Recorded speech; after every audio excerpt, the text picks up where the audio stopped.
Et si le secret d'une vie plus saine, plus longue, ne se trouvait pas dans les dernières applis de bien-être, mais dans un texte japonais vieux de 300 ans? Aujourd'hui, on va s'intéresser au Yojo-kun, un guide de santé qui est, vous allez voir, d'une modernité absolument bluffante. C'est un peu comme du biohacking, mais bien avant l'heure. Regardez ça, la comparaison est frappante, non? On a tendance à penser que le stress, le burn-out, les maladies liées à notre mode de vie, ce sont des problèmes bien de chez nous, bien du 21e siècle. Et pourtant, au Japon, en 1713, en pleine période de paix de l'air et d'eau, eh bien les préoccupations étaient exactement les mêmes. C'est fou de se dire ça. Et c'est justement cette similarité qui rend les conseils du Yojo-kun si pertinents encore aujourd'hui. Alors, qui se cache derrière ce guide? On ne parle pas d'un gourou du bien-être moderne avec un compte Instagram, mais d'un samouraï. Un érudit qui a préféré le savoir au sabre. Kaibara Ekiken. Et c'est son parcours personnel qui donne une crédibilité incroyable à ses écrits. Imaginez, il est né chétif, maladif, il a failli mourir plusieurs fois. Il a donc fait de son propre corps son laboratoire. Il a testé, appris, expérimenté, et au final, il a vécu jusqu'à 83 ans. C'est quasi le double de l'expérience de vie de son époque. C'est dire si son Yojo-kun, c'est vraiment le fruit d'une longue quête personnelle. Et attention, ce n'était pas juste un amateur éclairé, et qu'elle n'était un vrai polymathe, un esprit universel. Philosophe, botaniste, historien, pédagogue, il a touché à tout, et toujours avec une rigueur quasi scientifique, et surtout avec le désir de rendre ce savoir accessible à tous. Le surnom de Léonard de Vinci japonais, franchement, il ne l'a pas volé. Bon, alors entrons dans le vif du sujet. Qu'est-ce qu'il y a dans ce fameux Yojo-kun? En fait, on peut distiller sa sagesse en 3 grands principes. 3 secrets qui résonnent encore très fort aujourd'hui. Le premier grand secret, c'est une vision holistique de la santé. Des siècles avant qu'on ne parle de médecine intégrative, Ekiken disait déjà que l'esprit et le corps sont absolument inséparables. Pour lui, la santé mentale, ce n'est pas un petit plus, c'est le cœur du réacteur. Ça ne sert à rien de bien nourrir son corps si, à côté, le cœur est rongé par des émotions négatives. C'est aussi toxique que du poison, disait-il. Allez, on enchaîne avec le deuxième point clé, le pouvoir de la prévention. L'image est simple mais tellement parlante, et Kiken insiste sur ce qu'il appelle le mi-bio, c'est-à-dire la pré-maladie. L'idée c'est d'agir avant que la maladie ne se déclare, de devenir en quelque sorte son propre médecin traitant. Il faut se rappeler qu'à son époque, tomber malade, ça pouvait être fatal. La prévention, ce n'était pas un luxe, c'était une question de survie. Et voilà le 3e secret. Et celui-là, il est peut-être le plus surprenant et le plus pertinent pour notre époque d'excès.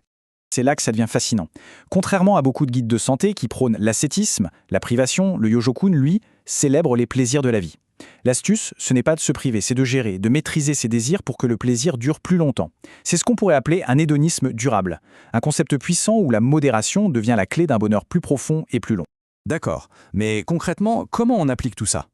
Eh bien, pour comprendre, il faut saisir le concept central du livre, le ki, notre énergie vitale. Ekiken imagine que chaque personne vient au monde avec une sorte de batterie d'énergie vitale, le Genki. Et le point crucial, c'est que cette batterie, elle n'est pas rechargeable à l'infini. C'est une ressource précieuse, limitée, qu'il faut absolument gérer avec le plus grand soin tout au long de sa vie. La question qui tue, c'est donc qu'est-ce qui vide cette fameuse batterie? Et là, les coupables, on les connaît un peu tous, ce sont les excès. Tous les excès, que ce soit dans la nourriture, les émotions, le travail ou même les plaisirs. Chaque excès, c'est comme une petite fuite d'énergie qui vient vider petit à petit la batterie de notre vie. La stratégie pour protéger cette batterie a un nom, Tsutsushimi. Et attention, il ne faut pas se tromper sur le sens. Ce n'est pas juste de la patience, de la privation bête et méchante. Non, c'est bien plus stratégique. Le Tsutsushimi, c'est une gestion active de ses propres ressources, un contrôle de soi intelligent pour optimiser son énergie vitale. L'exemple le plus célèbre de cette stratégie, c'est le fameux hara abuchibu, s'arrêter de manger quand on est rempli à 80%. Pourquoi? Tout simplement parce que manger jusqu'à être complètement plein, ça demande une énergie folle, un ki énorme pour la digestion. En laissant cette petite marge de 20%, on préserve son énergie et on allège son corps. C'est tout simple, mais c'est redoutable. Et pour bien ancrer cette idée de gestion, Ekiken ajoute un autre concept, l'isoru. C'est une sorte de respect profond, presque une crainte révérentielle. L'idée, c'est de voir son corps non pas comme quelque chose qui nous appartient, mais comme un prêt, un véhicule précieux qui nous a été confié par nos parents et par l'univers. Du coup, l'abîmer par des excès, ça devient presque un sacrilège. Bon, et maintenant, qu'est-ce qu'on fait de tout ça? Revenons à notre monde, à nous, une société où tout est conçu pour la facilité et la gratification instantanée. Cette phrase, elle résume tout. C'est un appel à faire un choix. Le choix entre le petit plaisir éphémère, immédiat, manger ce gâteau en trop, procrastiner sur le canapé, et le plaisir bien plus grand, bien plus durable, d'un corps en bonne santé et d'un esprit clair. Et Kiken ne dit pas de renoncer au plaisir, mais de le cultiver, de choisir le bon. Au final, le Yojo-kun nous laisse avec une question vertigineuse et intemporelle sur la maîtrise de soi. 300 ans plus tard, dans notre monde d'abondance, de distraction permanente, elle résonne peut-être plus fort que jamais. La question est simple. Est-on le maître de son corps ou bien l'esclave de ses désirs ?